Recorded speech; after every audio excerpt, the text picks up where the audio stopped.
Орозо айт майрамын утурлай Ошто мугалимдер, дарыгерлер жана бир катар тармактардын ардагерлерине мамлекет башчысынын белеги берилди. Президенттин аманатын Ош шаарынын вице-мэри Венера Рыскулова тапшырды.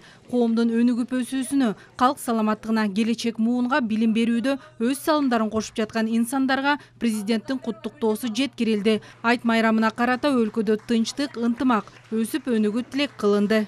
Президенту большое спасибо за внимание. Орозо айт майрамын утурлай мамлекет башчысы жиберген белекти алып отурабыз. Көңүл да бул, ыраазычылык билдиребиз. Өлкөбүздө дайыма өсүп өнүгүү, улуттар ортосунда ынтымак, достук болсун, дүйнөдө тынчтык болсун. Зарплаталарыбыздын айлыклар 100% көтөрүлдү. Кубачта абдан жакшы нерсе.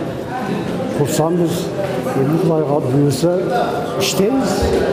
Эми иштесе боло турган зарплаталар болуп жакшы. Президент Садыр Жапаровдун саясаты чындыгында биздин өлкөнү өнүктүрүүгө багытталган саясат экен, баарыбыз колдойбуз. Эл тарабынан мындай эл жактырып атат да.